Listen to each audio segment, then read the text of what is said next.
irakuhoya urekeri ni tondu wa gutinia umemerekia ota mutugo toria umenyerete ukurehera umemerekia uyu wa mwanya imwe kwemwe na ihoya ria thingira wa iregi tugikumemerekeria imwe kwemwe kuma thingira-ini munini wa iregi wa Thagana kaunti-ini ya Nyeri kuria ceceni ici ngukugwetera hara Kogi's Corner imwe ya ceceni iria itongoretie umemerekia wa nenda-ini Njoki wa Mburu kuma Gukena FM Muriithi wa Mboya kuma Wimwaro Martin Gichungi kuma Weru Karanja wa Kamau kuma Shoro Oscar Gojiri kuma Kameme FM na Kameme TV Nyokafi wa Kata kuma Inoro FM nani wa Weru wa Nyambura ceceni icio ciothe kuma Inoro FM cikinyitoge ni President William Ruto uria urambiriria icera riake kirima-ini kuma muthenya wa rucio.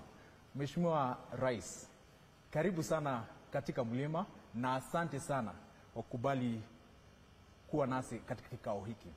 Kabla hatujaanza mazungumzo ya leo, wakati hizi stesheni zote zilituma mitandaoni tangazo la kuwa utakuwa hapa, nimekuwa nikiangalia maoni ya wale ambao wamekuwa wakisubiri mjadala huu na wamekuwa wakiuliza anakuja kutudanganya tena.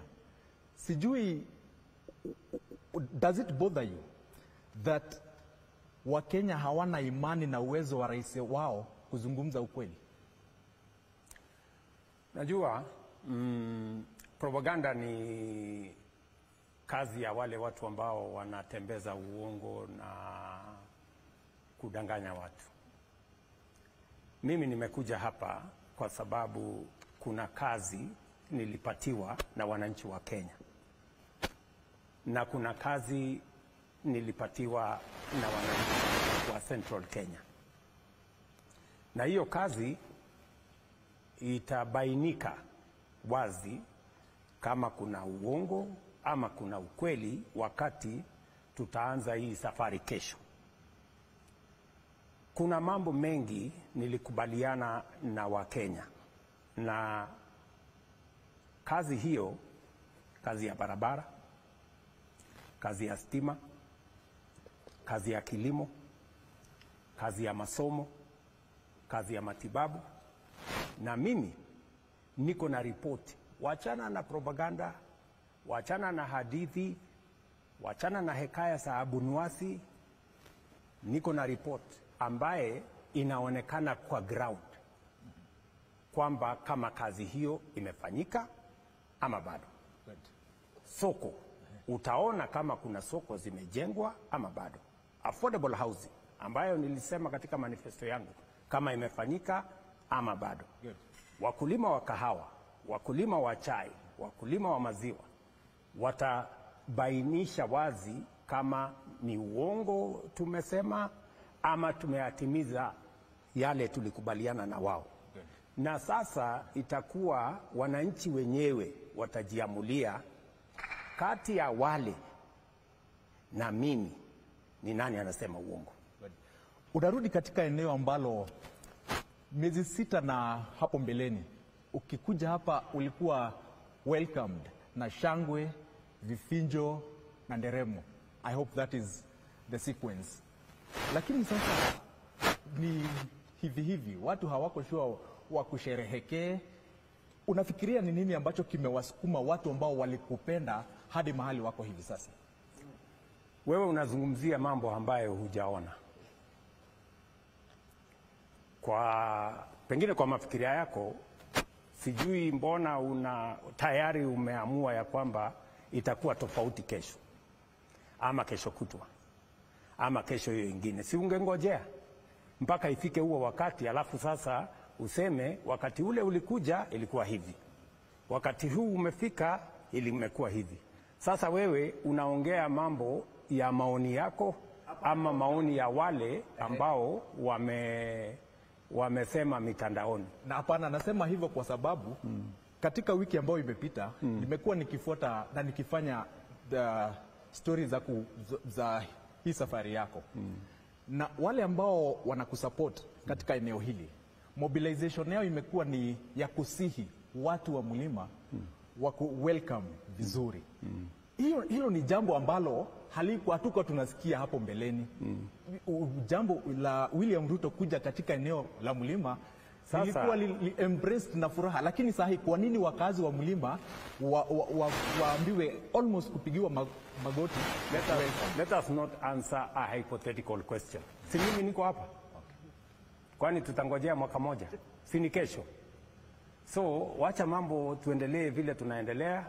Wakenya wenyewe watajionea, watu wa mlima wenyewe watajitokeza, watasema yale wanafikiria, na mimi pia niko na majibu ya vile mambo itakavyoendelea, kwa sababu mimi nimekuwa nikitembea mlima Kenya nafikiri sasa miaka 20.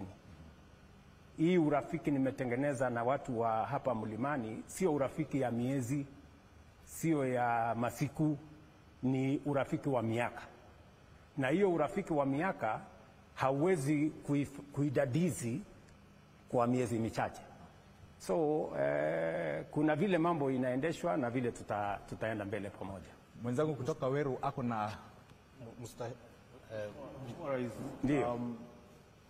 a better question would be mbona umekawia huo muda wote hujakuja upande huu wa mlima? Kwa sababu ni kwa sababu kwamba wewe mwenyewe hutarajii kukaribishwa kama vile ungekaribishwa hapo awali, kwa sababu imekuchukua takriban miezi 6 kufika hapa mlima Kenya. Hayo maeneo mengine umeenda kama mara mbili, mkoa wa Pwani, Western umeenda kama mara 2, Nyanza umeenda, hapa mlima hujafika.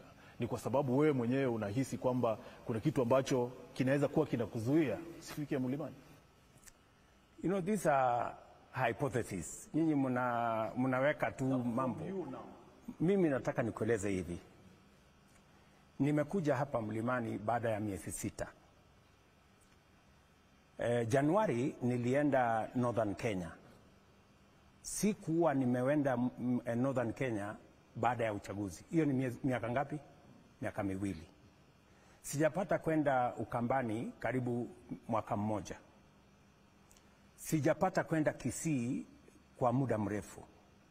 Lakini niliamua mwaka huu ya kwamba kuanzia Januari, kwa sababu kuna vile nilikuwa nimepanga kazi ya Kenya.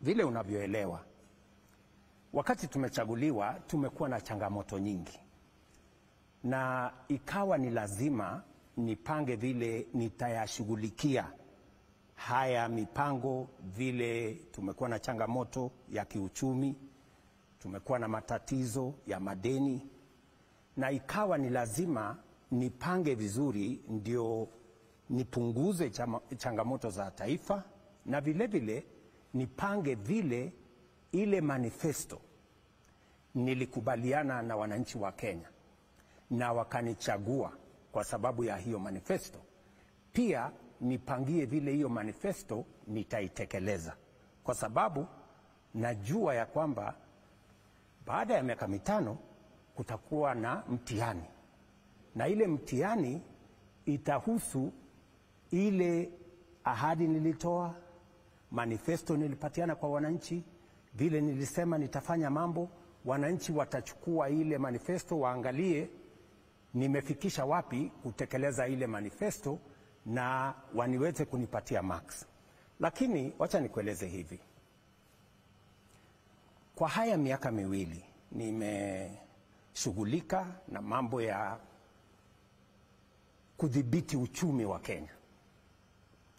Wakati nimechukua usukani, ile kitu inaitwa inflation ilikuwa 9.6%. Kwa sababu ya kazi tumefanya kama serikali, tumepunguza hiyo inflation, saa hii iko 3.5. Wakati nimechukua usukani, wewe unajua vile dona ilikuwa imesonga mbele. Saa hizi tumeidhibiti vizuri 128, 129. Vile vile tumehakikisha ya kwamba matatizo tulikuwa nayo ya mambo ya mafuta, bei ya unga, mambo haya mengine tumeyashughulikia ndio tuweze kudhibiti uchumi wa Kenya. Na mbali na kudhibiti uchumi wa Kenya, pia ile manifesto nilisema mambo ya wananchi karibu milioni 5 walikuwa katika ile inaitwa CRB. Mimi nilisema katika manifesto yetu tutakuwa na Hustler Fund ambayo na tutatoa wale wananchi milioni 5 kutoka CRB, hata tukatoa zaidi ya milioni 5, milioni 7 tukatoa kwa CRB. Leo kuna Hustler Fund Kenya. Nikiongea na wewe, zaidi ya wananchi milioni 4 wanafaidika na Hustler Fund. Nilisema utapata mkopo bila ya wewe kuwa na title deed ama logbook, na leo zaidi ya wananchi milioni 4 wanaendelea na Hustler Fund. Hiyo ni moja nilisema. Nilisema vile vile tutashughulika na mama mboga, tuhakikisha kwamba anafanya biashara mahali kuna heshima, mahali kuna maji. Leo tunajenga soko karibu 240, 87 soko 87 zinajengwa hapa Mlimani. Zingine zimeisha kama ile ya Karatina hapa. Ukimuuliza mjumbe wa Madhira atakwambia iko tayari. Kesho mimi naenda kuanzisha soko ya milioni 300 pale Nanyuki Town, na soko zingine nyingi na kazi nyingine nyingi. Kwa sababu hiyo ndio nimekueleza ya kwamba imenichukua muda nifike hapa, miezi 6, lakini kuna sehemu zingine imenichukua muda mrefu zaidi. Lakini ya muhimu sasa niko hapa na niko na report card. Mahali barabara za Maumau zimefika, mahali barabara zingine zimefika, ni nini nafanya kuhusu kahawa, ni nini nimefanya kuhusu chai, ni nini nimefanya kuhusu maziwa, ni nini ninafanya kuhusu kuunganisha wananchi na stima, soko, affordable housing na kazi zile zingine zote. Na nitatembea hii mlima mpaka mtaniuliza kwani huna mahali pengine pa kwenda. Mheshimiwa Rais, unajua Mheshimiwa Rais, unajua sababu ya niulize hilo swali ni kwa sababu ni kulingana na zile kura ambazo ulipata Mlimani huko Mount Kenya. Kiwango cha kura ambacho ulipata huku Mount Kenya na vile ulikuwa umezoea kuja awali, hiyo ndio inaleta hili swali lote. Umetaja mambo ya soko, Mheshimiwa Rais. Ulipokuwa Meru Januari 2024, uliwacha umeahidi kwamba soko 9 zitajengwa Meru. Mpaka sasa, Mheshimiwa Rais, ya Maua ndio ilianza just the other day, katikati ya huu mwaka. So ya Kianjai ulisema umeiongezea milioni 100 ikafika milioni 150. Haijaanza. Mheshimiwa Rais, unasema haijaanza? Ulisema hiyo ya Kianjai, unasema haijaanza? Imeanza. Mimi na wewe twende kesho. Twende. Tuone kama imeanza ama bado. Twende mimi na ya Kianjai. Ndio.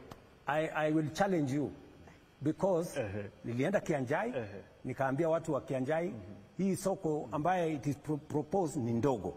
Mimi nitaenda niwaongezee pesa. Saa hizi tunajenga soko ya milioni 250 Kianjai na contractor yuko pale. Mimi na wewe tukienda leo, and I want to challenge any media house, waende waangalie kama inajengwa. Mheshimiwa Rais, na soko zingine 9 zinajengwa Meru. Ulisema Nithi Bridge, Mheshimiwa. As I'm talking to you. Yeah. So umesema soko. Nimekueleza. Na sio Meru peke yake. Soko 87 zinajengwa in every part of this mountain. Nimekuambia hii ya hapa Karatina iko tayari. Soko ya mimi naenda kesho, soko ya Naramoru inaendelea kujengwa. Almost 40% inaendelea. Ulitupea siku ngapi? Ulipokuwa Meru ulisema mwisho wa mwaka wa 2024 hizo soko zitakuwa zimeisha. Sasa unaona, you are shifting the goalpost. Ulisema soko haijajengwa. Sasa unasema inajengwa lakini haijaisha. Sasa wewe bwana, tutaongea mambo ya maendeleo, lakini Oscar, kuna kitu ambalo tuharakisha alafu ndio tunaenda. Shukrani sana Mheshimiwa Rais. Na nitakuomba kwamba nikurejeshe nyuma kidogo kwa lile swali ambalo mwenzangu alikuwa anauliza, lakini kwa njia tofauti. Kuja kwako hapa Mlima Kenya umesema kwamba umekuwa na shughuli za ujenzi wa taifa hapa na pale. lakini bila shaka tumejaribu kuangazia na kufuata kwa karibu maandalizi yako ya kuja hapa yamekuwa na utofauti mkubwa sana ukilinganisha na yalivyokuwa yanafanyika. Kwa mfano, acha nikupe, kumekuwa na mikutano kadha wa kadha ambayo imefanyika, hata mojawapo ilifanyika katika ikulu pale Nairobi, na viongozi ambao wanaonekana ni kana kwamba wanapinga serikali kutoka kwa mlima hawakujumuishwa. Inamaanisha nini? Kunani? Ni nini ambacho kinaendelea hapa mlimani? Unajua wewe ufanye kazi ikulu. Sasa si uniwachie kazi ya ikulu nifanye, ndugu yangu. Na unajua mtu wa kualika watu ikulu ni mimi. Na ukiona ikulu pale, viongozi wengi wanakuja ikulu. Juzi nilikuwa na viongozi wa Meru. Hii wiki peke yake nimeonana na viongozi wa kutoka Western Kenya, wabunge karibu 40 walikuwa pale. Sio wote walikuja, kuna wengine hawakukuja. Nimekutana na viongozi wa kutoka Lower Eastern hii wiki hii. Sio wote walikuja, kuna wengine hawakuja. Unajua kuja ikulu hakuna lazima, ni kwa mtu kupenda. Na ukishapatia mtu mwaliko na asikuje, huwezi sasa kumwekea lawama. Lakini wacha nikueleze ya kwamba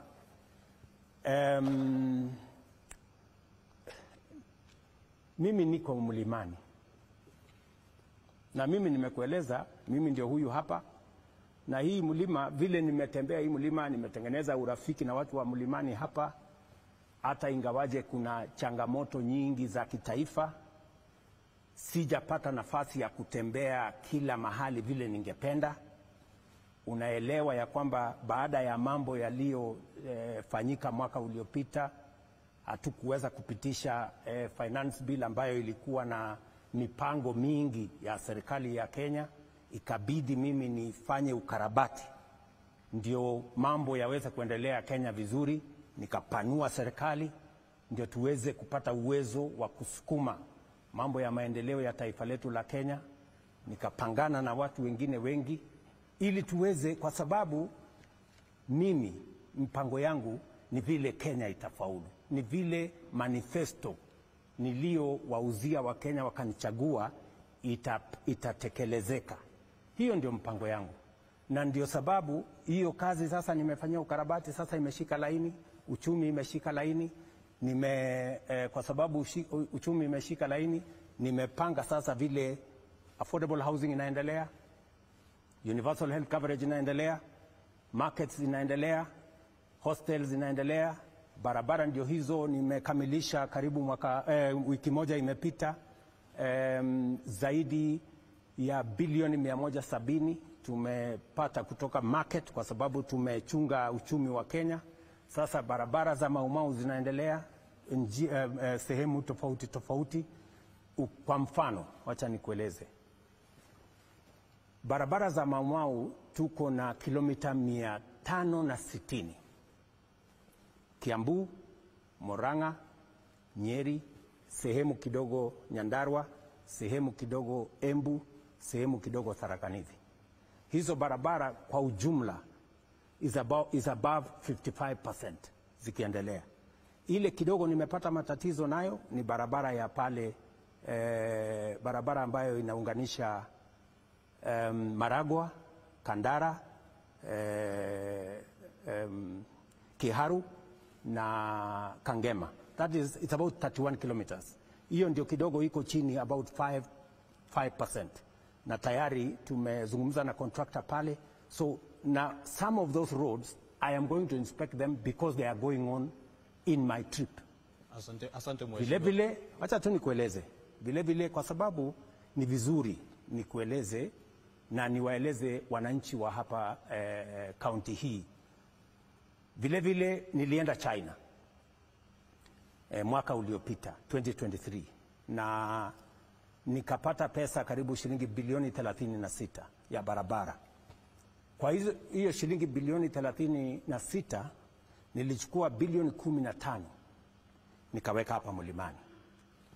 Hapa Nyeri hapa nimeweka barabara ya kutoka Ishamara kwenda Rutune mpaka kwa river pale, hiyo kilomita karibu 45. inaunganisha Mukurweini na Tetu.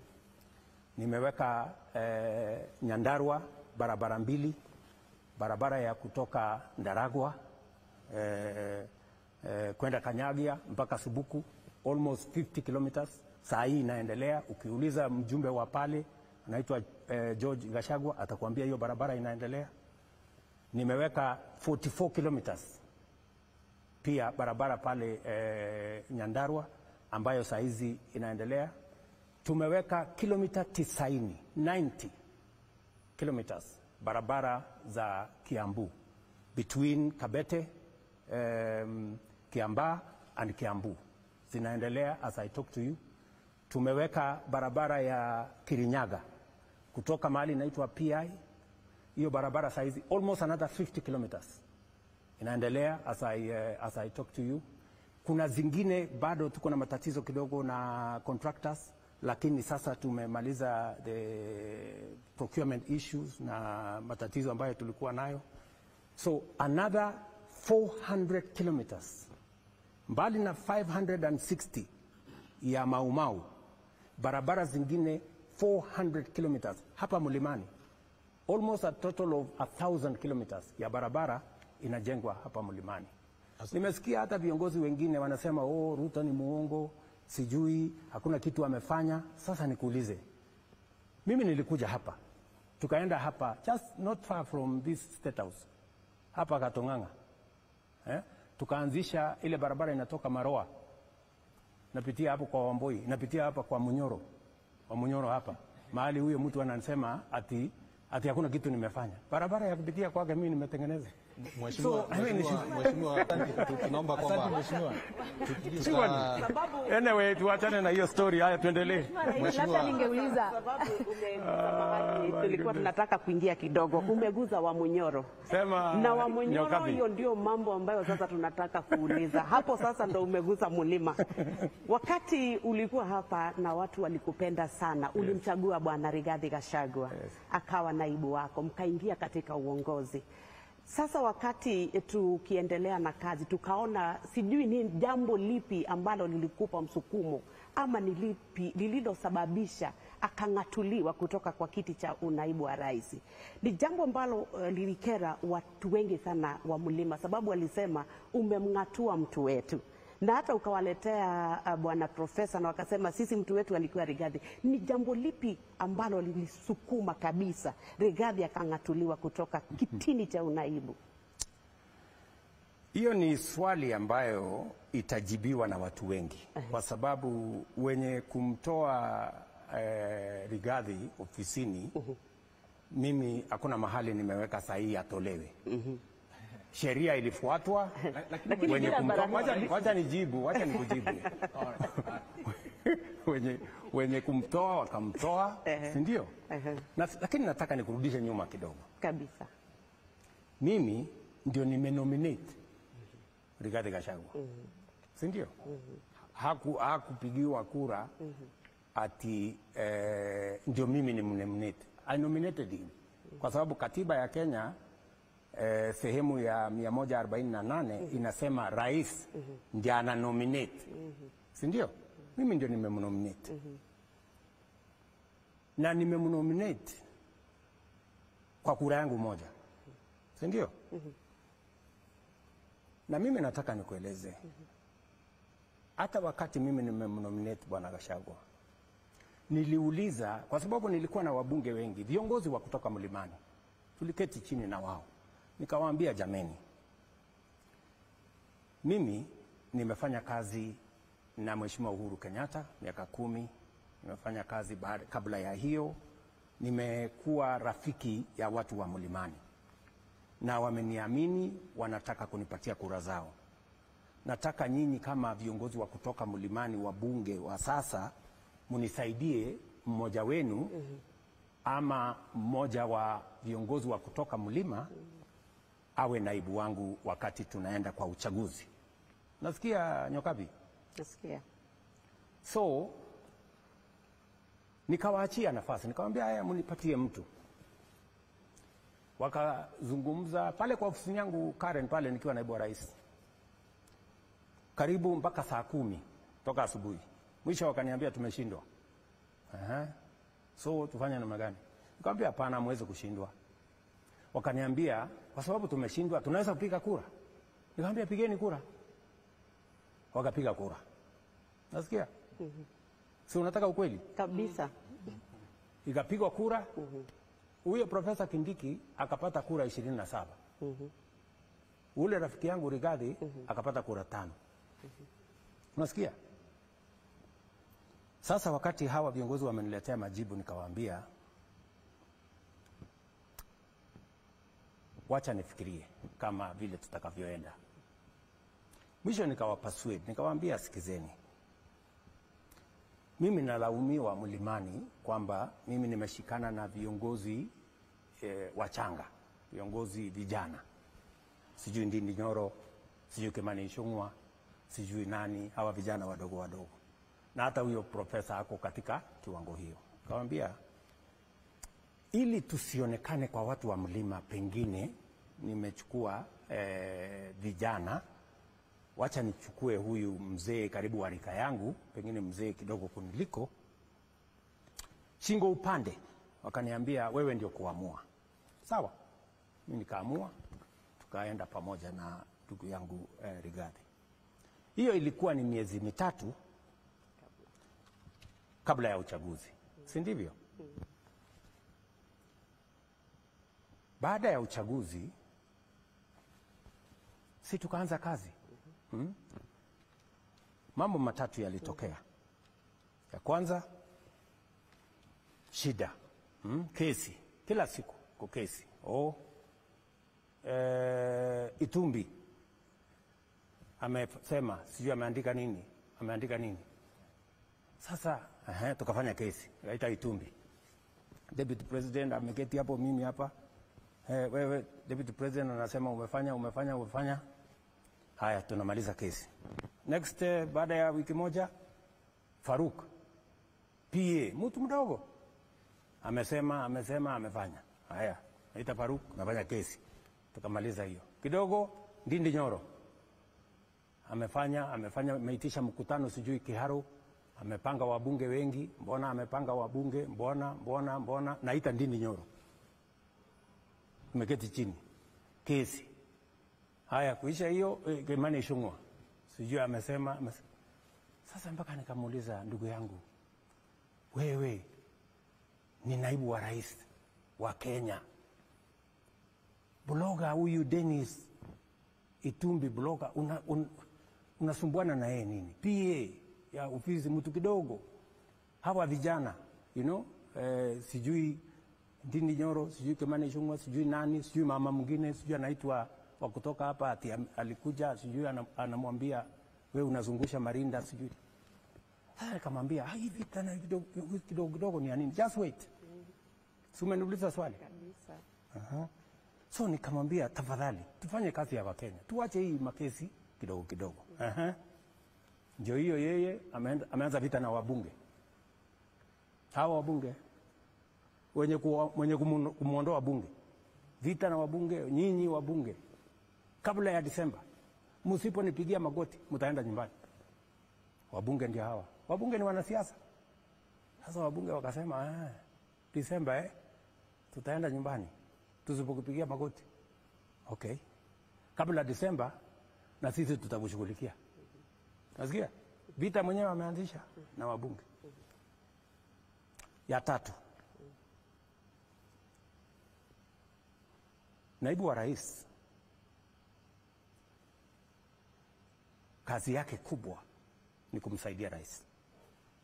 Mimi nikiwa naibu wa rais wa Uhuru Kenyatta, you people in the media, you are witnesses. Mtu mwenye kwenda TV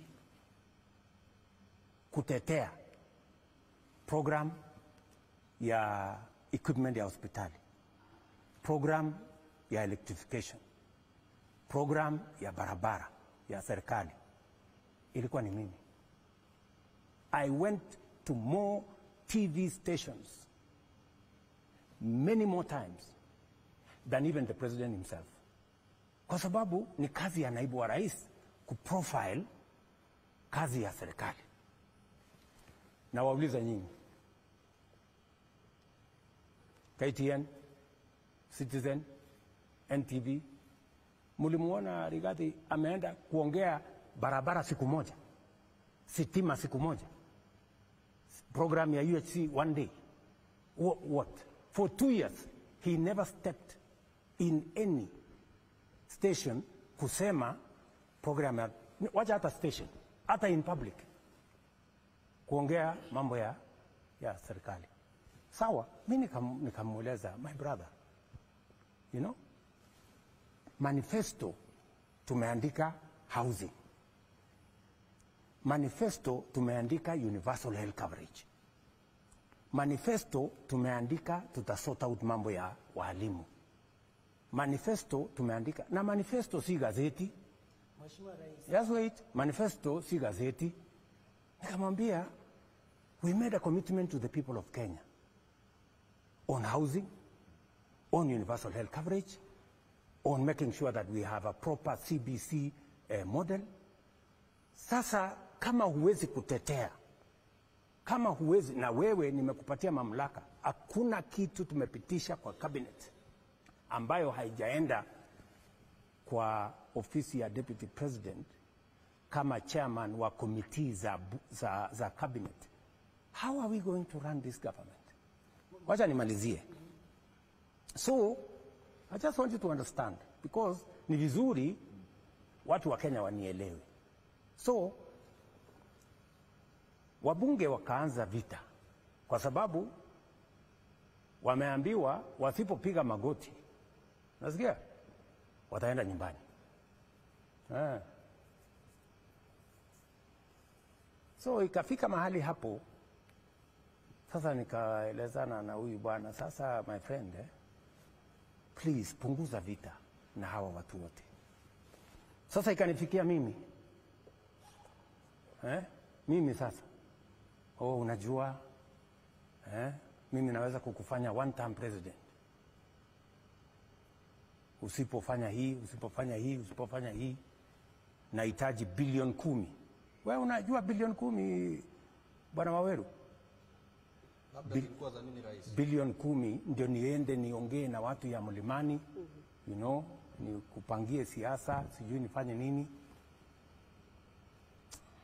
Mimi nikaona hapa, nikamwambia I will not do it. Wacha nimalize. So nikamwambia hii haiwezekani. Na kama ni kuwa one term ni sawa, hakuna problem. Kama wewe ndio kuamua nani atakuwa one term, nani atakuwa sijui how many terms, nilikuwa nafikiri ni wananchi wa Kenya na Mungu. Kama ni wewe, sasa amua vile unataka. Nasikia, my friends? So wabunge wakaanza vita, and hata wabunge marafiki wa Rigathi watakwambia, mara mbili niliita wabunge, nikamwambia, sikizeni, hatukuchaguliwa kuja kupigana, tulichaguliwa kuja kufanyia Wakenya kazi. Wachana na mambo ya impeachment. Mara ngapi? Mara mbili. Mara ya tatu nilikuwa nimeenda UN, nikaitisha mkutano kwa sababu nilikuwa nimeona wameanza tena maneno ya impeachment. Nikaitisha mkutano, nikamwambia wabunge, kujeni tufanye mkutano. Wabunge wakakataa kuja mkutano, wakasema, wewe umetuzoea, ulitukataza mara ya kwanza, ukatukataza mara ya pili, sasa utaamua.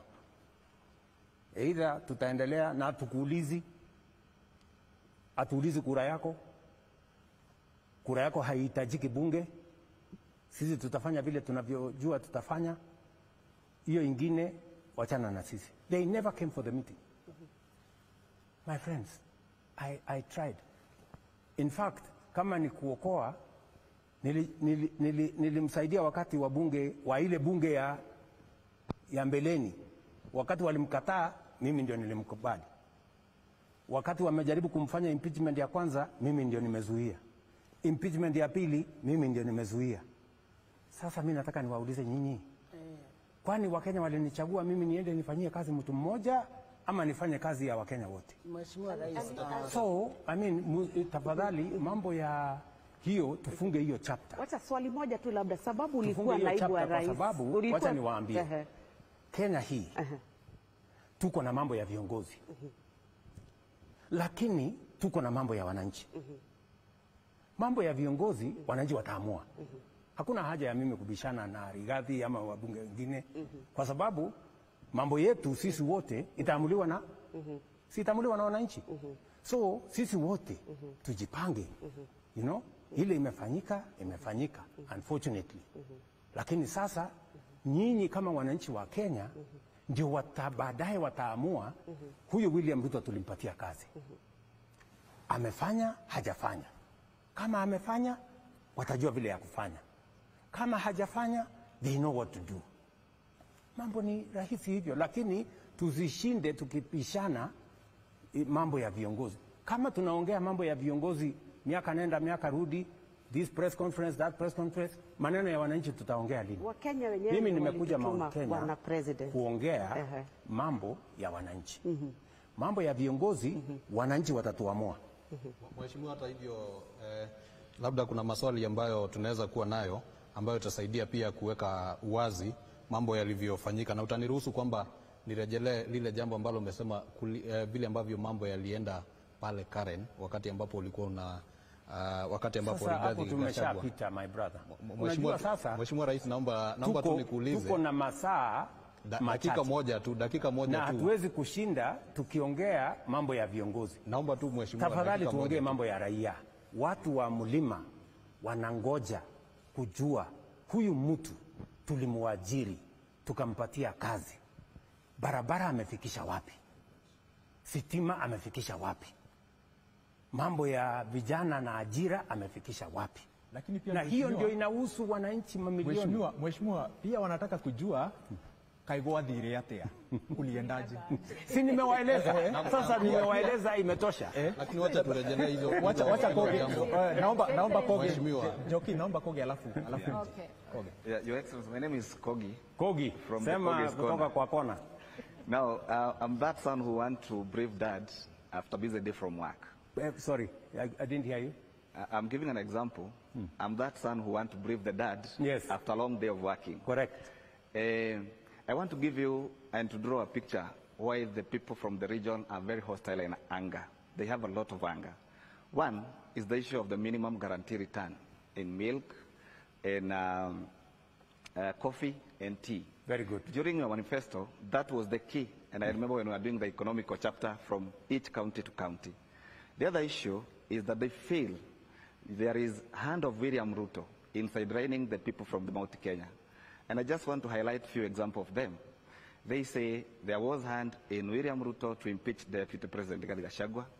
There was hand in committee reorganization, and that is why Dede Nyoro is no longer the chairman of the budget.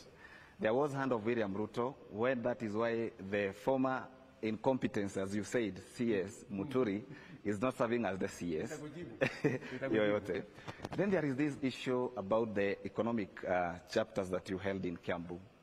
You promised the people of Kiambu that the first thing that you are going to do, you will make sure that Kiambu have to enjoy the factory of production of broiler chicken. You remember that day. Now Kiambu is the leading in production of milk. They are the leading in coffee. They are leading in matters of pottery and so forth. They feel the promises that you have made to them, none of them has been have been fulfilled. I'm going to answer you. The one, let me highlight few, then I give my rest, the panelists to continue. One of them is the Tharaka-Nithi bridge that you promised within 100 days, you are going to make sure that the bridge is done. There is the Rurengo Stadium, the famous Rurengo Stadium. It is still in the structure as it was there before. There is this Mau Mau Road. Apart from some few constituencies, the others, they remain stored project. They are asking, the project that Uhuru left through when he was the president, they are still there. They claim you are coming to relaunch again. The same project, the same you did last time. So they are here wondering, what is this president want to bring us back? That is why I have diverted from the real issue of impeachment so that we can discuss the policy. They also feel that even the broad-based... Ukiuliza mingi, sasa nitajibu gani? So siulize kidogo, nijibu alafu ulize ingine. Nimalizie na hii moja. The issue about the broad-based government. Yes. They feel even the deputy president that we have, Kithure Kindiki, is on the road because those people who have joined the government, they are claiming everything in the government, starting from the position from the committee. All the people who are associated with a deputy president, they no longer serve in any of the committee. So they even feel that the deputy president is sitting on bonus. Ako njia ya kuenda. Maybe if you can answer that, I'll come there after the Sasa umesema discussion. mingi, sasa sijui nitakujibu gani. Anyway, wacha tuanze na ile ya muhimu. Umesema mambo ya guaranteed minimum return, si ndio? Yes. Tulikubaliana na wakulima ya kwamba wa maziwa, tuanze na wa maziwa. Na mimi nataka ukiwa na nafasi uliza Bwana Kamiro ambaye ni chairman wetu wa KCC. Wakati tumeingia ofisini, maziwa ilikuwa inauza 35 shillings per kilo. Tulisema we are going to make sure that tutainua bei ya maziwa. Today as I talk to you, maziwa ni 50 shillings. That is the guaranteed price we have given to farmers. Mimi nimeweka pesa ya serikali katika hiyo mpango ya maziwa. Today every farmer, in fact nilisema ya kwamba sio 50 alafu ikatwe. In fact it is 53 shillings alafu 50 inaenda kwa mkulima, 3 shillings inaenda kwa wale watu wengine, transport na nini na nini na nini na nini. I want you to check with farmers, whether it is Nyahururu, whether it is Nakuru, wherever it is, whether they are being paid 50 shillings or not. That is number one.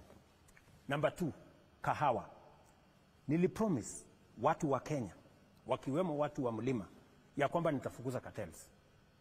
Ya kwamba hii kahawa tutainua bei yake, tutaondoa wale wakora ambao wamekuwa wakihujumu kilimo ya kahawa. What did we do?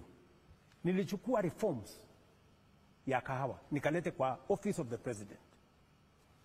Tukaseparate millers, tukaseparate brokers, na tukahakikisha kwamba kila mtu ako na leseni moja. Pia nikatransfer, nikasema hii Nairobi Coffee Exchange tukalete watu wa CMA into the equation. Ile kahawa ilikuwa inalipwa baada ya miezi 6, leo inalipwa baada ya siku 5 to the cooperatives. Mpango yangu by June this year haitakuwa inalipwa kwa cooperative, itakuwa inalipwa kwa mkulima in 5 days. Leo nikiongea na wewe Kogi, bei ya kahawa, uliza mkulima yeyote.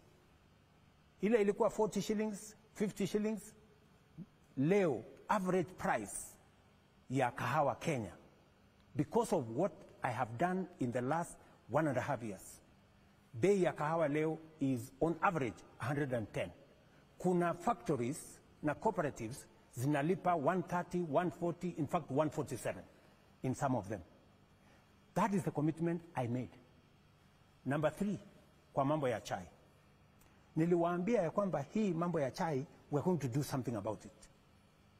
Today, uliza watu wa KTDA, Mudhaura na Bwana Kirundi ambaye ni chairman wa KTDA. Nimetoa pesa ya serikali kusaidia KTDA kuhakikisha kwamba number 1, bei ya mbolea tunaipunguza chini. Walikuwa wananunua 5,000.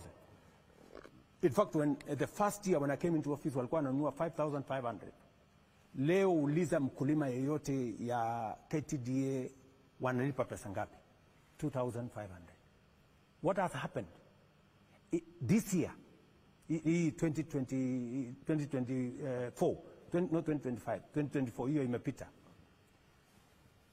Mapato ya chai kwa sababu ya ile kuongezeka kwa mazao, kwa sababu ya intervention ya kuzalisha ama productivity, tumeongeza from 170 billion mpaka 215 billion as KTDA. Farmers are making more money in tea, farmers are making more money in coffee, farmers are making more money in tea, in milk. So if you want to have an exam with me on what I have done in the agricultural sector. I am ready to have that exam. Let me also, no, wacha tu si, wacha nafasi, wacha Can I do a follow-up on tea? Because it's key to our region, On tea, a follow-up on tea. Yes. Ndio mazao imekuwa juu. Lakini mapato huenda yakakuwa chini kwa sababu tumepoteza soko la muhimu Sudan.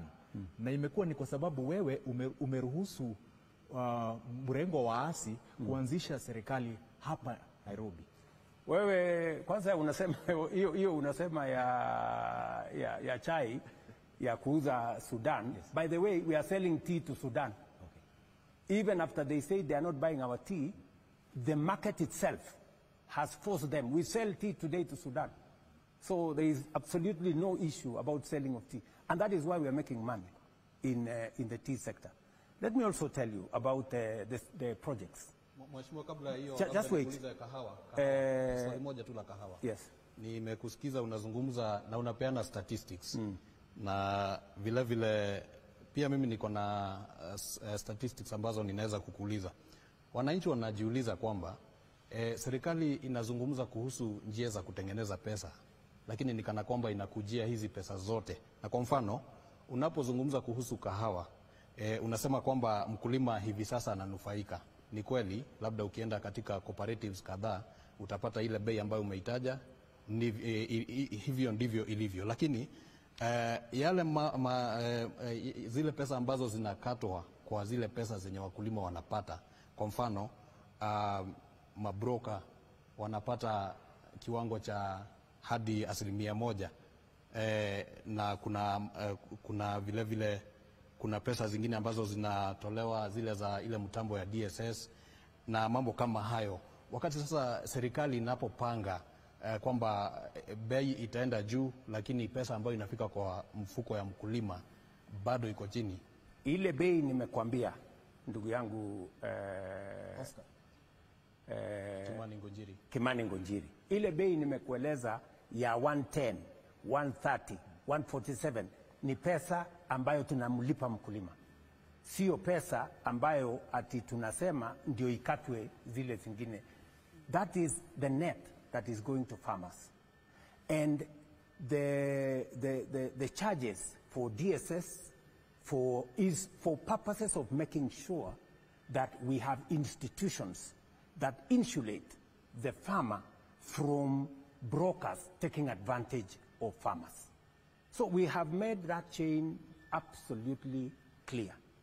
Let me go back to barabara za number one, barabara za Mau Mau. Barabara za Mau Mau ni kilomita 560.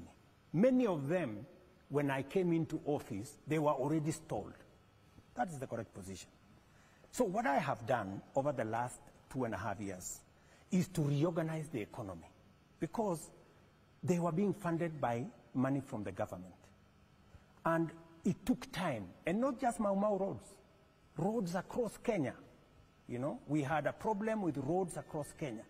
And because of the state of the economy, it had to take me to reorganize the economy so that we can be able to raise resources for us to be able to fund the construction of the roads. I can now confidently tell you that we have raised 170 billion.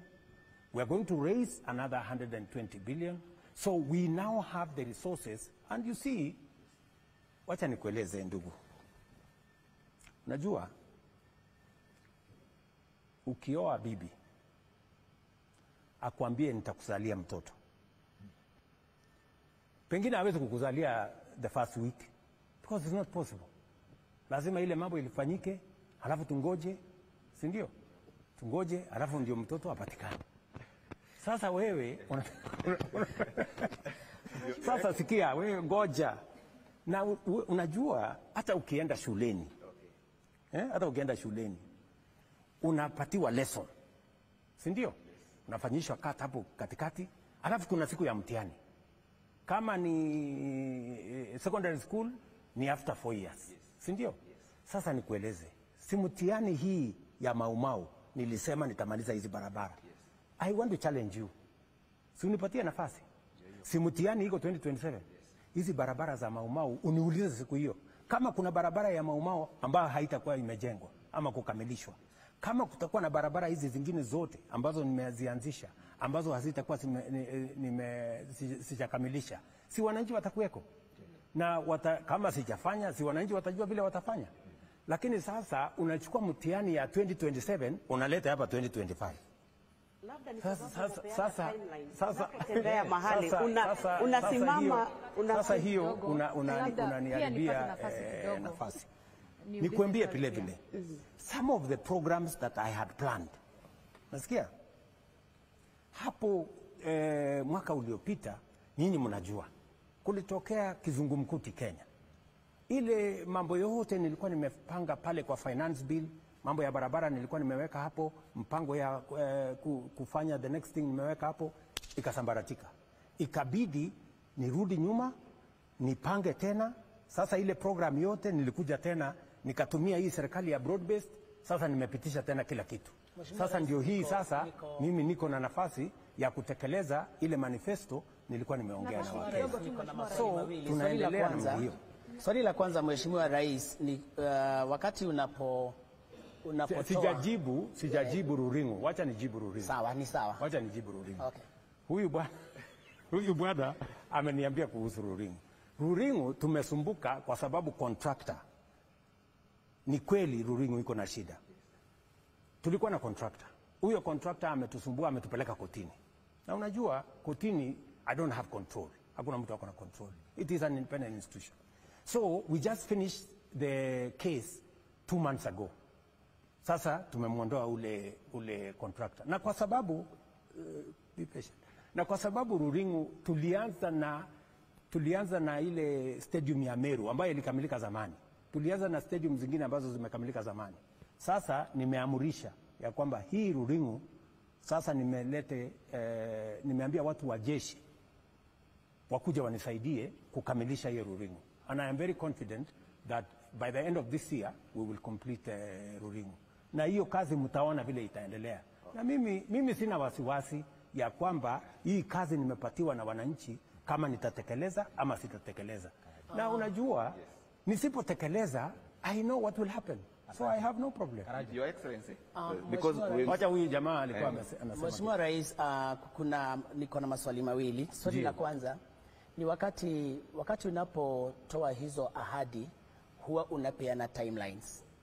Na mara nyingi hizo timelines zinapitwa. Kwa hivyo watu kuna majina mpaka wamerudi kukubandika. Wamesema unajua kama kuna ahadi na haijatimia, wanaanza kusema uliongea uongo. Sijui kama shida imekuwa nini kimekuwa kikisababisha hii miradi ambayo unaahidi alafu inapitwa na ule wakati ambao umesema, na ndio inaharibu jina nzuri la serikali. Jambo la pili ambalo nilikuwa ninataka uguzie, wakati ulipoguzia juu ya soko, kumekuwa na malalamiko kutoka upande wa Meru kwa sababu ya soko ya miraa. Ningependa pia uguzie kitu kidogo juu ya vile unavyofanya kuhakikisha kwamba wakulima wa miraa wameshughulikiwa kibei.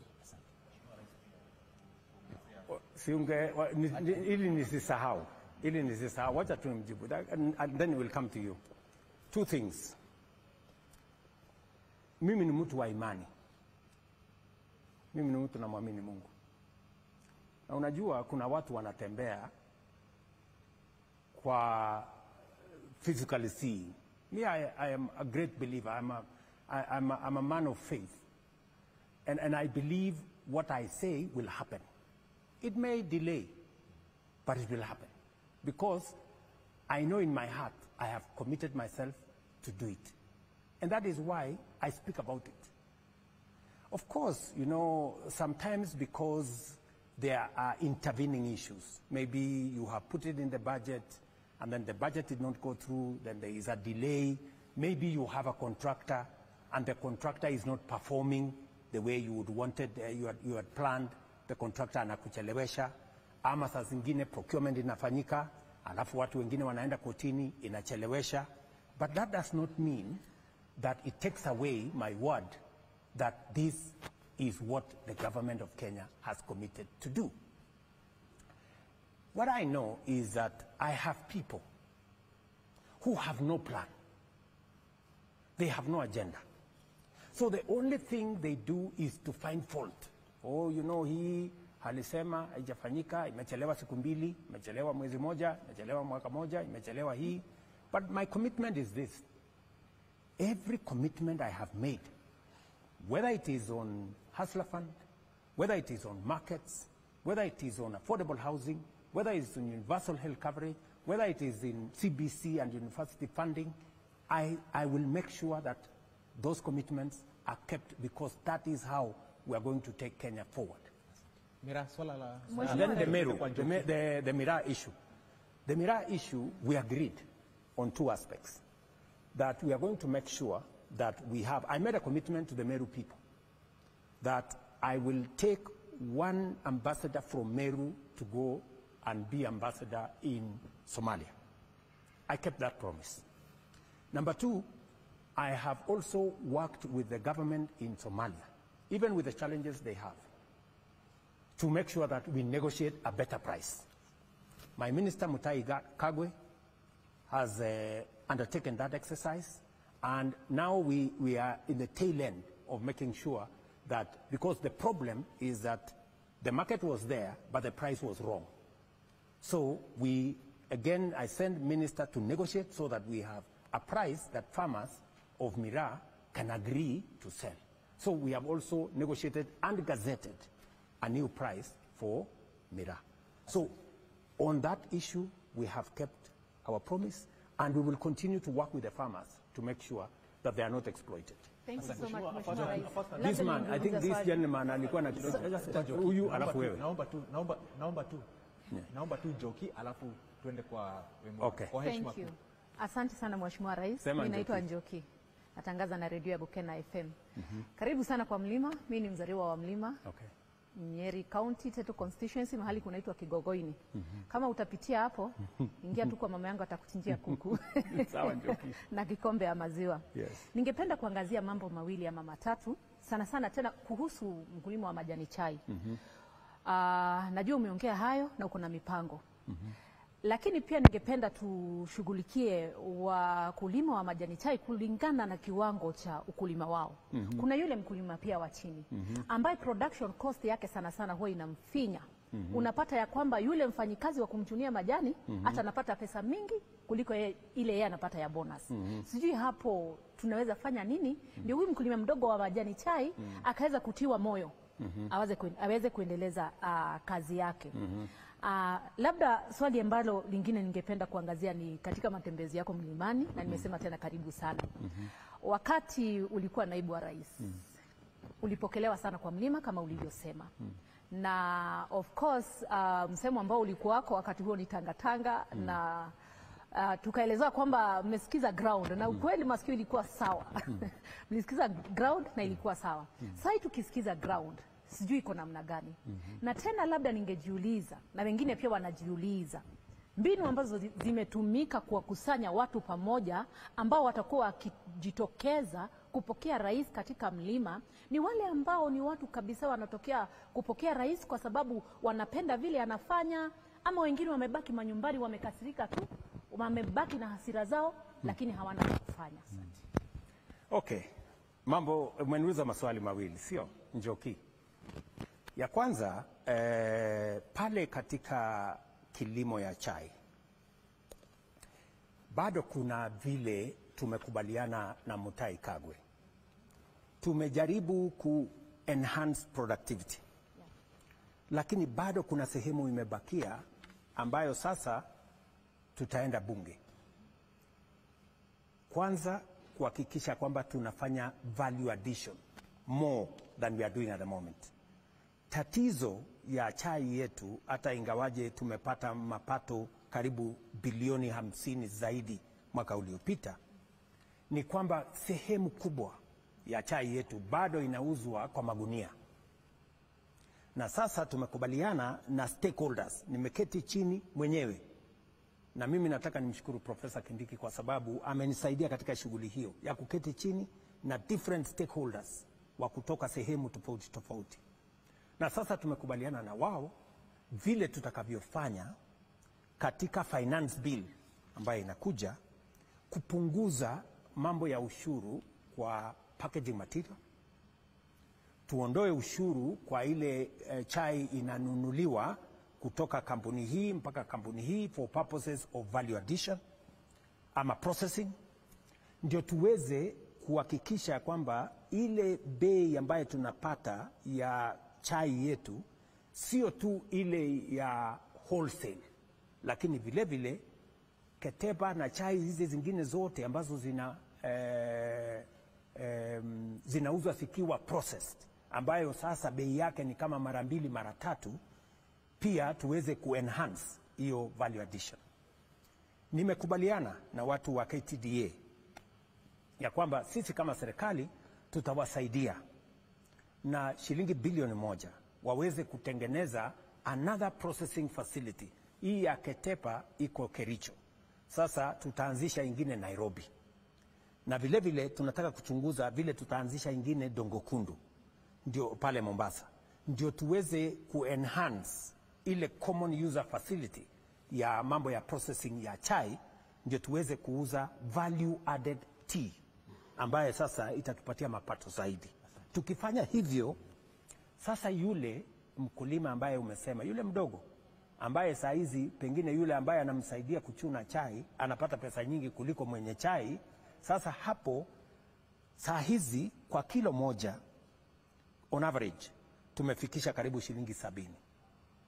Nia yangu in the next 3-4 years tunataka kuenhance mpaka iwe minimum price ambaye mkulima atapata kwa chai kwa kilo moja ni shilingi 100. That way we will make sure that even the low farmers who have low acreage pia wanapata mapato. Mekujibu hiyo. Mambo ya mobilization na wale wana mobilize na wale wanakuwa mobilized, hiyo ni mambo ya siasa. Na hiyo ni mambo ya siasa, itaendelea tu hivyo. Mobilization ni mambo ya siasa, huyu ana mobilize wa kukaribisha rais, wengine kuna wengine wana mobilize watu ya kupiga makelele, hiyo ni mambo ya siasa. Vikundi zingine ambazo ni huwa wanaogopa ni kama zinaweza inuka kwa sasa. Sasa hiyo ni fitina ya siasa. Unajua hii siasa iko na ukarabati na fitina, mtu akishashindwa anaweka fitina huku na vile, lakini mimi nataka niwahakikishie wananchi wa Kenya, wakiwemo wananchi wa Mlimani hapa, tunataka tufanye kazi ya maendeleo pamoja. Na hakuna haja ya kusumbuana, kwa sababu uwezo wa kuchagua viongozi iko na wananchi. Na wananchi wenyewe watajiamulia. Wakiona William Ruto amefanya kazi ile walimpatia, anatosha aendelee, watampatia kura. Wakiona wenyewe ya kwamba amezembea kazini, ameshindwa na ile kazi, watamuondoa. Hakuna problem. Niko na swali la mobilization, lakini mheshimiwa, niko na Oscar tulia. Niko na swali la mobilization, lakini kwanza tuende mashariki mwa mlima kwa Wemwaro then kwa Weru. Yes boss. Mheshimiwa Rais, na hili swala umelizungumzia la miradi. Ongeza sauti kidogo. Kuna hili swala la miradi umelizungumzia na pia mwenzangu hapa amelizungumzia, lakini swali moja ambalo mkazi wa Embu ameniuliza ni kuulize wewe, ni kuhusiana na ujenzi wa mabwawa matatu ambayo umekuwa ukiyataja na ukasema kwamba utayakamilisha ili mradi yaweze kufaidi mkulima. Mpaka wa sasa mwananchi anauliza hili swala lilisahaulika ama vipi? Swali la pili na la mwisho ni kuhusiana na mageuzi ambayo umefanya katika baraza lako la mawaziri. Ulimtimua Bwana Muturi, ukamteua Bwana Ruku ambaye ni mbunge wa kule Mbeere North. Wananchi wanajiuliza ni lipi ama ni ulipofanya hili jambo, ni kipi ambacho ulitarajia ama ni kipi ambacho ulitarajia kutoka kwa mwananchi, hasa ikizingatiwa kaunti ya Embu ni pahala ambapo kumekuwa na wananchi hawatosheki sana ama kidogo wana ghadhabu na serikali yako? Jambo la kwanza, mabwawa haya ambayo umesema, nafikiri ni Kamumu na zile zingine mbili, ni bado iko katika mpango yetu ya development of dams. Tulibadilisha sheria pale nyuma, tukasema so that we can have more resources to work on dams, tuwe na sheria ambayo tutakuwa na ile water purchase agreement ambayo itatusaidia kupata pesa ya kutengeneza bwawa zaidi. Hiyo ni hatua ya kwanza. Hatua ya pili, saa hizi ukiuliza gavana wa Embu, wameshirikiana na waziri Murithi ambaye ni waziri wa mambo ya maji katika mpango ambayo tuko nayo na Africa Development Bank ya karibu bilioni 60 ambayo itatusaidia kusambaza maji sehemu tofauti tofauti za Kenya, ikiwa ni awamu ya pili ya ile mpango tulifanya ya Embu ambayo ilileta maji Embu Town ambayo ilikuwa ni mpango ya 2.4 billion ambayo tulimaliza 2023. So that is the program on the dams. Kwa mambo ya rafiki yangu Bwana Muturi. Bwana Muturi nilimpatia kazi kama mkuu wa sheria. Yeye mwenyewe alinieleza ya kwamba hii kazi kwa sababu hajakuwa practice kwa muda mrefu, kwa sababu alitoka huko kwa kuwa magistrate, akaenda bunge, akakuwa mbunge, akakuwa speaker, akasema ile kazi kidogo inamlemea. Yeah? So nikakaa kidogo, nikaona kweli amelemewa na ile kazi, lakini makosa pengine ni yangu, nilimsindikizia, I persuaded him, nikamwambia no, it's okay, fanya tu hii kazi, nafikiri haitakulemea. Lakini kwa muda nikaona kweli imemlemea, so nikasema okay, wacha nimbadilishie kazi, nikampatia kazi ya waziri. Lakini hata wewe unajua, sasa hapo katikati akagoma kuja katika baraza la mawaziri. Sasa mimi nataka nikuulize wewe, ni mimi nimemfuta kazi ama ni yeye alijivuta kazi?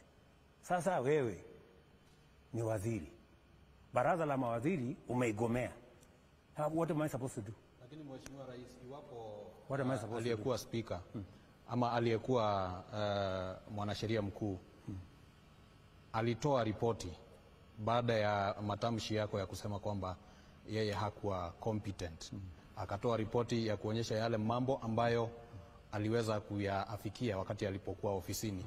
Sijui kama unakubaliana na hiyo ripoti. Hilo ni jambo la kwanza. Na jambo la pili, kutokana na yale ambayo yalifanyika around JB Muturi, the former CS, inasema nini kuhusiana na wale viongozi, ama ni jinsi gani unaweza kuweka viongozi kwa mizani wakati ambapo unateua mtu? Na nitarejelea lile swala la Gachagua, wakati ambapo ulisema kwamba mlipokuwa Karen sio viongozi wengi ambao walikuwa wanamtaka. Kwa hivyo inasema nini kuhusiana na jinsi ambavyo unaekelea mizani viongozi ambao unafanya nao kazi, na wananchi watasubiri hadi lini? Na la mwisho, Mheshimiwa Rais, miaka 2.5 baada ya kuingia katika ofisi, ungali bado unapeana ahadi. Wakenya wangoje ahadi hadi siku gani? Umemaliza? Bado yapo mengine. Okay. Kwanza, I am a person who believes in giving people a second chance. Even though many leaders did not favor my friend Gachagua, I still gave him a chance. Yeah? Because I'm a strong believer that when you are friends, you don't just dismiss friends. It applies to JB Muturi. Even when it was difficult for him to perform as an Attorney General, and it's not even me. Ask any government department. Any government department. They had many difficulties. But because he was my friend, we worked together, we campaigned together, I was willing to give him a second chance. You know? So if you are saying that I should not have given Rigathi a chance and I should not have given JB a chance, that is you, that's not me. I believe differently. And I believe people given a chance, there are many people who have given another chance and they've done very well. You know, they have acquitted themselves. Sometimes maybe people are misjudged. And I want to see how, until it becomes impossible to work with the people who are in your team, you must give them a chance. So I gave my good friend Justin a chance, a second chance, but in the process, he dismissed himself. And I have, what did you expect me to do? I give somebody a chance, he starts to do whatever he's doing. So I think let's move on. Let us, and you know, it's not the end of the, it is not the end of the road. JB Muturi has a very good pension as a former speaker. So hawezi kuumia sana ati ataenda kuhangaika. Ako na kazi ingine, ako na pension, anaweza kusonga mbele. Labda tuone wakati ambao serikali imetulia na kazi inaendelea, kwa sababu sana sana ya kuhusu kazi, ma-CSs, kazi inabadilika kila siku. Wanasema even before you warm your seat, you are out. Even before you settle, even before you know where the chair is, where everything is, you are just out. Asante Joki. Nataka tushikanishe hayo maswali. Unajua, moja sababu you're on record saying that all the time your CSAs, you knew their departments and ministries more than they did. And you have always said that you want to work with the best. But you have said alikuwa rafiki. Were you choosing friends, or were you getting competent people that would have supported you and you would not have found yourself in the situation that you're finding yourself in? You see, there is always a balance between the team you have. So you have a team. Yes. And you know, you have to choose the best from the team you have. And even when you choose from the team you have, they say the test of the pudding is in the eating. Sometimes you think highly of somebody, maybe they are not. Sometimes you don't think much of somebody, maybe they are better. So you have to keep balancing. And let me tell you this. Government is run through collective responsibility. Much as we have a minister for this and a minister for the other, decisions are made collectively as government.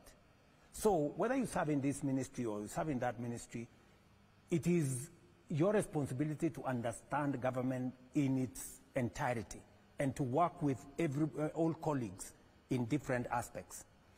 Let me tell you, my dear sister Nyokabi, you know, when you inherit a situation, and you inherit a situation where the economy is not doing well, and you have to do things, you have to cut down on this, you have to cut down on this, you have to stop this project, you have to stop that project, to allow the economy to breathe, and to allow the economy to come back. I am now much more confident. And you know, when I tell the people of Kenya that the country was headed to a default, there are countries, you know, I'm not talking from space, there are countries who have defaulted. I don't want to mention countries by name. Kenyans know, anybody who is interested in public affairs knows there are countries, our neighbors, many countries have defaulted. And when a country defaults, my sister, you are in so much trouble. Nobody wants to lend you nothing, nobody wants to associate with you. One of the neighbors, I don't want to mention which one, their currency was devalued by 100%. Do you know what that would mean to Kenya if we were to go that direction? Just imagine if the dollar was exchanging at 220 shillings. What kind of a country would we be? You know? So there are real issues that I have had to do to stabilize the economy of Kenya. And I can now confidently say that now that we have stabilized the economy, inflation has come down to 3.5% from 9%. Our exchange rate has stabilized substantially. Our foreign reserves, we're now close to $10 billion. We are now in a much more solid place to undertake the development of our country. And let me tell you, guys, friends, I don't know whether guys is right, friends, let me tell you this. Even in the midst of all these things, people are judging me rather harshly, you know? Even in the midst of all this, there are 200,000 Kenyans, 240 to be exact, ask Alice Wahome, working in our housing program. There are 200,000 Kenyans working, who have benefited from export of labor. In fact, what we've just done is to make Uwezo Fund and Youth Fund be able to finance young people who are getting jobs abroad. Let me also tell you that digital hubs and digital economy and digital jobs are employing 195,000 Kenyans. In the midst of all this, there are real people with real jobs, earning real money, even in the context of what we are doing. And there are real things happening. You know, are we building the markets? Yes. Are we building housing? Yes. Have we tendered for hostels? Yes. Are the roads now ongoing? Yes. Are we doing universal health coverage? I made a commitment that we are going to change the infrastructure of health in Kenya, and we are going to see a different output. Have we stabilized the education of the children of Kenya? Yes. When I came into office, nobody knew what CPC was going to happen. Many parents were, they did not know what was going to happen next. We have sorted out the challenges with CBC. I have hired 76,000 teachers in 2 years. It's never been done by any government. We have a new funding model. It was taken to court. The court has now cleared to say it is the right model because it treats children according to the ability of their parents, so that children from poor families can get up to 90% scholarship.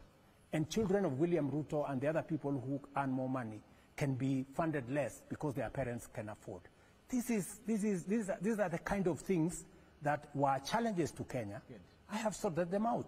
I have sorted out education. I am sorting out health. I'm sorting out housing. I am making sure that the economy is stabilized, and we are moving the country forward. Kenya is not going to default. I can tell you for a fact. Mr. President, thank you, Rais. Unajua, Mtukufu Rais. Yes, my brother from Weru. Yes, my name is Martin. Martin. Yes, Martin. Kuna swali ambalo dadangu hapa ameuliza na hujajibu. Ningeomba ujibu tafadhali kwamba mawaziri unawabadilisha mpaka sasa a record 3 times in a ministry, Mheshimiwa Rais, kwa miaka miwili. Sidhani kwamba yule waziri kwamba kama atakuwa ametulia hata kufanya kazi ama utakuwa umempea nafasi ya kufanya kazi. La pili, Mtukufu Rais, umetaja mambo ya miraa. Sijui kama huko na habari kwamba tunavyoongea hivi sasa shirika la ndege la Ethiopia Airways limewacha kubeba miraa ambayo ilikuwa inabeba miraa kwenda Israel, kwenda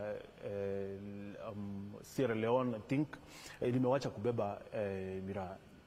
La tatu, nadhani utayakumbuka yote, ni Nithi Bridge. Nithi Bridge mpaka leo hakuna kitu ambacho kimefanyika kwa Nithi Bridge. Ulikuwa umepromise kwamba in 100 days itakuwa imeanza kujengwa, ukakuja tena ukasema in 6 months itakuwa imeanza kujengwa. Mpaka leo, Mheshimiwa Rais, hakuna kitu kimefanyika, na watu wanakufa. Real people are dying at Nithi Bridge, Mheshimiwa Rais. Like they are really dying there at Nithi Bridge. Okay, wacha nikujibu. Mambo ya mawaziri, kila serikali inabadilisha mawaziri. I want you to tell me how many times Kibaki changed ministers. No, I'm just telling you. The frequency. You had a chance ya kuchagua mawaziri. Si umeniuliza maswali. Mheshimiwa, niruhusu I listen to you when you are asking. Why don't you listen to me when I'm answering? You are asking me. Yeah, relax. So, Kibaki alibadilisha mawaziri when it was necessary. Uhuru alibadilisha mawaziri when it is necessary. When it is necessary, I will change ministers because it is my prerogative. And ultimately, whatever the ministers are doing, ultimately, I will be asked. The buck stops with me, ultimately.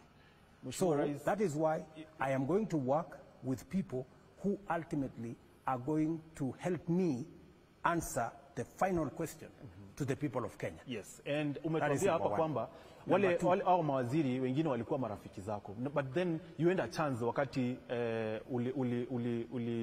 uliondoa cabinet yote. You had a chance ya kuchagua watu ambao labda hutawabadilisha baada ya miezi mitatu ama miwili. Martin. Naam.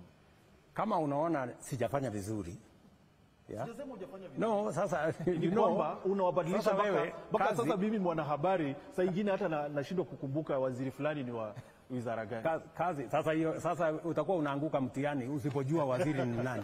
That is your problem. Your problem is to find out who is the minister for whatever. So let me just tell you Naam. that kazi ndio mimi niko naye. Nitafanya vile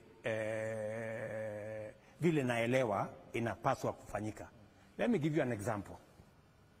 Unajua Koigi Wamwere, kuna wakati mmoja alienda kumuona Rais Kibaki. Kamwambia, bwana rais, kuna shida hapa, kuna shida hapa, hapa iko shida, hapa iko shida, hapa iko shida, ungefanya hivi, ungefanya hivi. Kibaki akanyamaza, akamsikiza. Alipomaliza akamwambia Koigi, hiyo maneno yote umesema, siku ukikuwa rais ufanye hivyo vile unataka. Wacha mimi nifanye vile najua. Sitaki kujibu hivyo. Nilikuwa Lakini mheshimiwa rais, wachana na hiyo. So Nithi, wacha tuende kwa Nithi Bridge. Huyu jamaa ameniuliza. Niliwaeleza wananchi wa Tharaka Nithi, mahali my deputy anatoka, kwamba hii Nithi Bridge tutaishughulikia. Right? Ukiuliza Kinoti wa Kera, ukiuliza engineer Kung'u wa Kenha, kama I have given them the assignment to do it and to figure out how we are going to work on that bridge, they will tell you there is 2 solutions to that bridge. One will cost us 5 billion shillings, and they have designed how it's going to happen. The other one is going to cost us 50 billion shillings, and they have told us to make a choice between, are we going to do one that is going to cost us 5 billion? Are we going to do another one, or the other one that's going to cost us 50 billion? As to us having a plan on how that is going to be done, we have a plan. Like everything else, because of the nature of the economy, and because we have not been in a position to raise resources to do, just like all the other roads that did not, that were not factored in because there wasn't enough resources. Now we do have resources. We are now going to figure out, as we, like last week, we paid 60 billion shillings for the contractors to go back and do what they have to do. Because now we have stabilized the economy, we've gone to the market, we've raised the resources, and we know what to do.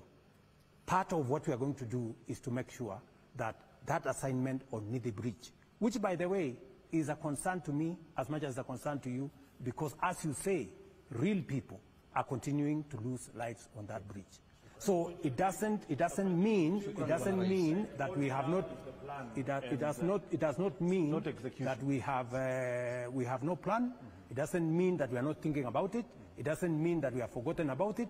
I can tell you, if you speak to Kinoti of Kura, if you speak to Kung'u of Kenha, they will tell you the plan. Or if you speak to Mbogwa, the PS for roads, he will tell you we have a way of doing that bridge. The Miraa issue, please.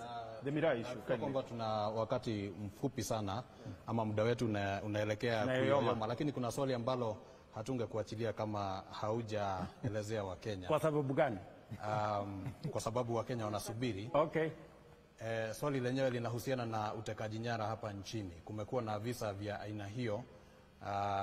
Umelizungumzia hilo jambo wakati uliopita, lakini bado kuna tetezi, kuna malalamishi. Swala la JB Muturi kuondolewa katika lile katika baraza la mawaziri lilitokana na malalamishi yake kwamba kijana yake aliwahi tekwa nyara. Tungependa tusikie msimamo wako na wa serikali, na pia ukimalizia, Mheshimiwa Rais, uhusiano wako na aliyekuwa mwenyekiti wa kamati ya bajeti Dende Nyoro, mbunge wa Kiharu. Ni vipi unaonekana kana kwamba haupo na alifanya jitihada kuu sana ili kwamba ukaweze kupata urais? Asante sana. Msimamo wangu unajulikana kuhusu mambo ya utekaji nyara. Pale nyuma kuna wananchi wengi sana walipoteza maisha yao kwa mauaji ya kiholela. Watu wengi walizamishwa pale Yala, wengine waliwekwa Athi River, wengine waliwekwa sijui river gani. Na mimi wakati nimechukua usukani, nimevunja ile genge ya polisi ambayo ilikuwa inatekeleza mambo hayo. Najua ya kwamba kumetokea tetezi za watu waliotekwa nyara. Right? Na nimetoa msimamo wangu kwa polisi, even though they are independent. Mimi wakati nimechukua usukani, nimeambia polisi, mimi sitawapatia amri. Ndio nikatoa mambo ya budget ya polisi kutoka kwa ofisi ya rais. Nikamwambia Bwana Kanja, IG na watu yako, budget ndio hiyo. Operational independence.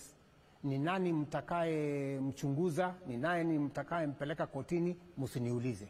Kwa sababu hiyo ni jukumu yenu as an independent arm of the security. Na nilifanya hivyo ndio matatizo ikitokea isitokee vizingizio ati ofisi ya rais, kwa sababu pale nyuma hata ingawaje IG supposed to be independent, pale nyuma budget ilikuwa inaendeshwa kutoka ofisi ya rais. Nikasema na nilisign the first day in office, ndio sasa Kanja na polisi wawe independent, wafanye kazi yao, na nimewaeleza kinagaubaga msimamo wangu kama rais na wa serikali ya Kenya. Na polisi wanaelewa ya kwamba msimamo wangu, msimamo wa serikali ya Kenya, sera, policy, position ya serikali ya Kenya ni kwamba mambo ya utekaji nyara hayataruhusiwa katika serikali hii. Na wale wanahusika na huo utekaji nyara, the police must take responsibility and make sure they deal with those either in their ranks or the people who are involved in matters abduction. So that is my position. And that is advantage ya kupata zile ripoti za kila kitu ambacho kinafanyika hapa nchini. Unaposema wale ambao wanahusika ni akina nani? Siwaja nijibu. Nikusaidie kujibu. Yeah. So I have been thoroughly clear to the police on what they need to do on matters abduction. And I want to confirm to you that now and going forward, in my administration, matters abduction, matters extrajudicial killing shall not be part of my administration. We have discussed this within government. We have taken a position as cabinet. I have taken position as president, and the police know what they must do and what they cannot do. That is the position. You asked me something else. What was that? Nilikuuliza kuhusiana na uhusiano wako na Ndindi Nyoro. Ndindi Nyoro is a very fine gentleman. Huyo kijana ni kijana ambaye mimi namkuza kwa siasa. Unajua nafikiri mtu fulani hapa amesema, nafikiri ilikuwa Kogi, alimesema ya kwamba Ndindi Nyoro alikuwa chairman na sasa sio chairman. Unajua muda wa chairman wote wa makamati bunge ilifika, old chairman ilifika muda muda wao ikaisha, ikawa tufanye tena election. Mambo ya chairman, vice chairman kule bunge haiamuliwi na rais, inaamuliwa na wabunge kwa kupiga kura. Every person offers themselves to be elected chairman or not to be elected chairman. Sasa sijui wewe kama unajua kama if Ndindi Nyoro offered himself to be re-elected as a chairman of the committee. I don't know whether he did, and I don't know how the MPs decided. Kwa sababu wacha tu nimalizie. Yes. Ile kitu mimi ninajua ni kwamba wakati tumepanua serikali na tukasema tuwe na broad based, ikawa ni kwamba nafasi zingine za wenye kiti zitaenda upande ule mwingine, na watu wa Mlima Kenya walikuwa na chairman 12 out of 25. Watu wa Rift Valley walikuwa na chairman 9 out of that 25. Sasa ikawa ni kwamba watu wa Rift Valley waondoke viti 3, watu wa mlima waondoke viti 3, ndio wale wengine wapate nafasi. Sasa vile walipanga kule bunge, utawauliza wale wanasimamia bunge. Haikuwa sababu alikataa kuwa part ya wale watu ambao walimng'atua aliyekuwa naibu wako wakati ule, Rigathi Gachagua. Na alafu mimi nataka sitaki, kuna mambo sitaki kusema hapa. Nimeshakuambia huyo kijana mheshimiwa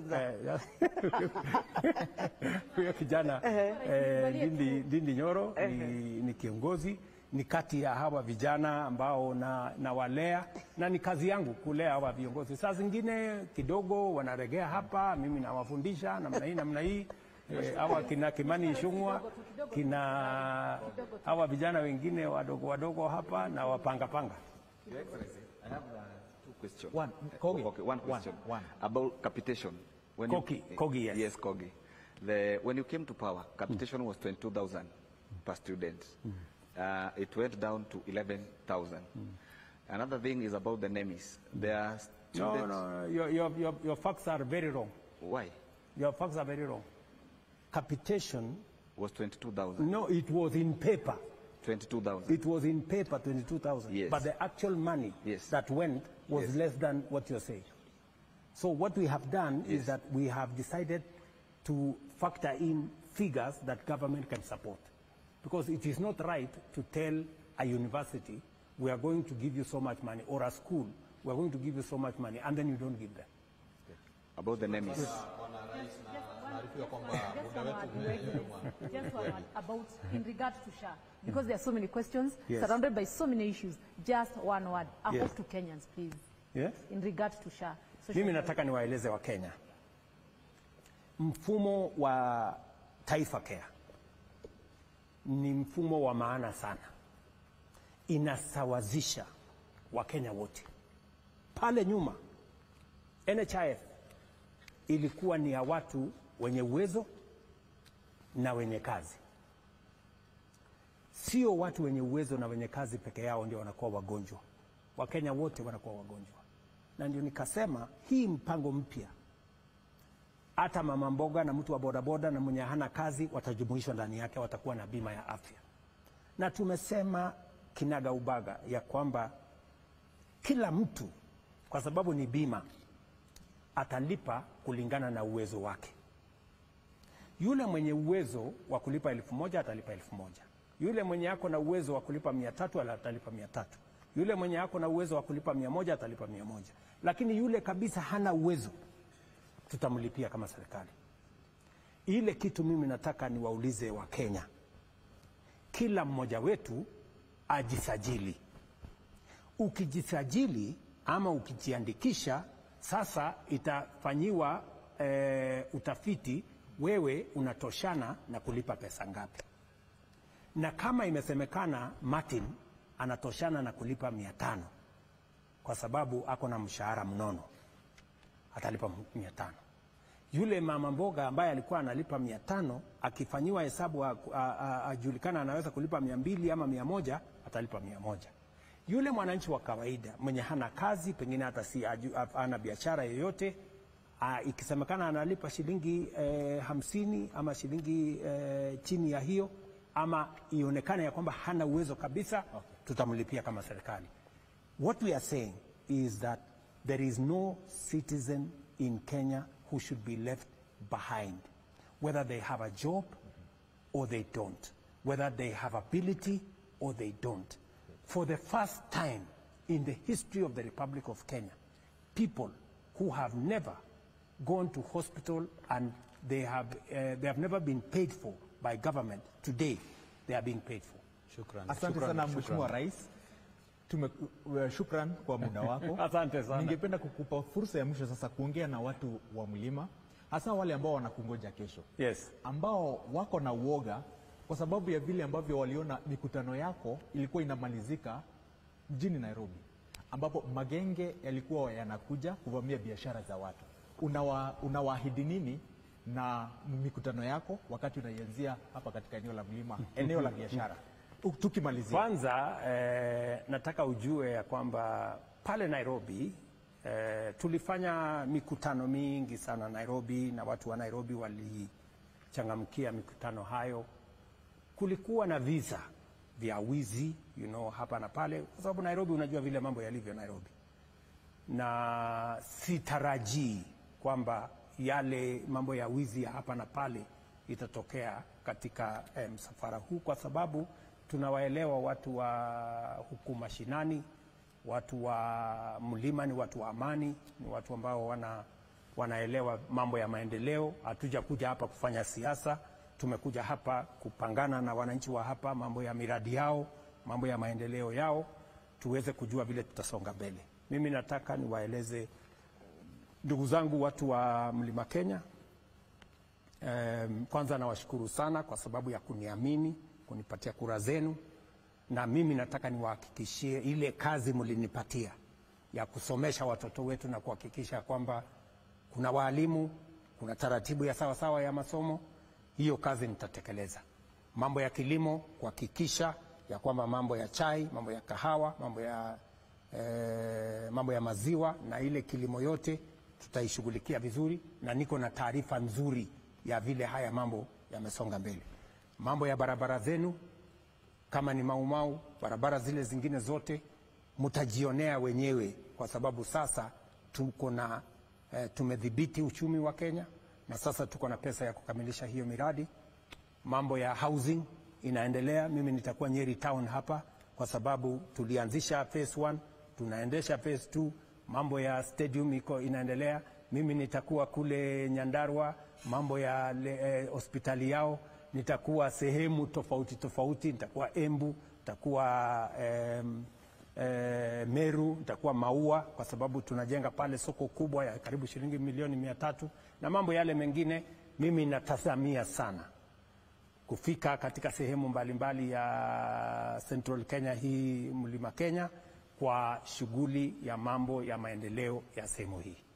Shukrani sana Bwana Rais kwa sababu ya kutupa muda wako na kuzungumza pamoja nasi na wote ambao waliotutazama usiku wa leo. Bila shaka kuna wengi ambao wanauliza maswali ya aina mbalimbali, ni kumaanisha kwamba bado kuna kibarua cha kuelezea wananchi ni vipi ambavyo serikali inafanya kazi. Sina shida na kueleza wananchi, kwa sababu hiyo ni kazi yangu, kuwaeleza. Kuna social media na propaganda yake, kuna watu wa kora na mambo yao, lakini kazi yangu ni kuweka ukweli na kufanya kazi na wananchi. Shukrani sana Mheshimiwa Rais kwa sababu ya kutupatia muda wa kuweza kuzungumza pamoja nawe, na kwa niaba ya wanahabari wenza ambao tumekuwa nao, na vile wale wote ambao walishirikiana kuhakikisha kwamba upeperushaji huu wa kipindi hiki umekufikia kwa njia ambayo ni nzuri. Tunashukuru sana wote, na kwa hivi sasa tutarejesha studioni mbalimbali. Kabla wacha hata mimi nitoe shukrani kwenu kwa kunipatia nafasi ya kuongea na watu wa Mlima Kenya kupitia kwa mitandao yenu na kupitia kwa redio na TV zenu. Nawatakia heri, nawatakia baraka. Asanteni sana. Tunashukuru sana na tunakutakia ziara nzuri katika eneo hili la Mlima Kenya, na baada ya hii labda pia kutakuwa na ripoti ya kuwekwa kwa msasa kama Wakenya watakuwa wamefurahia. Sawa.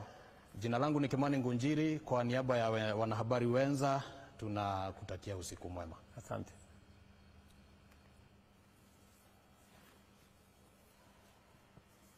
Lakini kuna Kimani Ngunjiri mwingine namjua.